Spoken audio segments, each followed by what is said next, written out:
আমি রংপুরের জনগণের জন্য আমি তাদের জন্য আমি আমার জীবনটা উৎসর্গ করতে চাই। পাশাপাশি বাংলাদেশের যত পিছিয়ে রাখা প্রান্তিক জনগোষ্ঠী রয়েছে আমি সকলকে প্রান্তিকতার হাত থেকে মুক্তি দিতে আমি কাজ করতে চাই। উন্নয়ন ফরম জমা প্রদান করলাম, খুবই আনন্দ উপভোগ করছি, খুবই ভালো লাগছে। এতদিন নির্বাচন যে একটা আসছে আমরা এরকম কোনো অনুভূতি পাইনি। আজকে মনে হচ্ছে একটা নির্বাচনী আমেজ তৈরি হলো, খুবই ভালো লাগছে। চ্যালেঞ্জ তো সব কিছুই কঠিন, নির্বাচন তো আরও বড় কঠিন একটা কাজ। আমি সকলকে প্রতিদ্বন্দ্বী মনে করছি, সকলের প্রতি শ্রদ্ধা এবং সম্মান রেখেই বলছি আমারও সুযোগ আছে ওনাদের মাঝখানে, আমিও পাশ করে বেরিয়ে হয়ে যাওয়ার সুযোগ আমার আছে বলে আমি বিশ্বাস করি। নির্বাচনের প্রচারণার কাজে আমি গিয়েছিলাম জনসংযোগে। আমার ভোটারদের মাঝখানে একটা আতঙ্ক পূর্ব থেকেই বিরাজ করছে, বিশেষ করে আমাদের একজন সম্ভাব্য প্রার্থী, উনি তফসিল ঘোষণার 24 ঘন্টার মধ্যে গুলিবিদ্ধ হওয়ার পরে সকল দেশবাসীর ভিতরেও একটা আতঙ্ক বিরাজ করছে, সে সাথে আমাদের প্রার্থীদের ভিতরে একটা আতঙ্কের সৃষ্টি হয়েছে।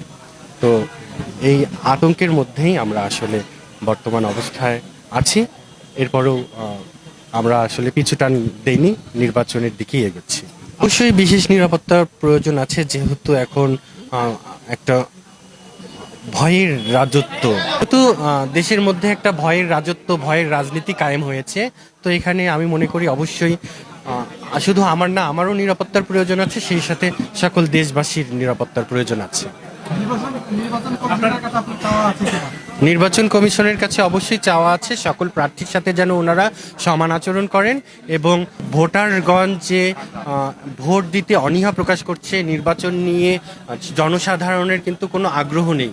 এই আগ্রহ ভোট কেন্দ্রে নিয়ে আসার, জনসাধারণকে ভোটমুখী করার, নির্বাচনমুখী করার দায়িত্ব নির্বাচন কমিশন এবং সরকারের। আমি অনুরোধ করব, তাদের কাছে দাবি জানাবো এই জিনিসটা যেন খুব দ্রুত পদক্ষেপ নেয় এবং জনসাধারণকে নির্বাচনমুখী করতে ওনারা কার্যক্রম যথেষ্ট পদক্ষেপ গ্রহণ করে।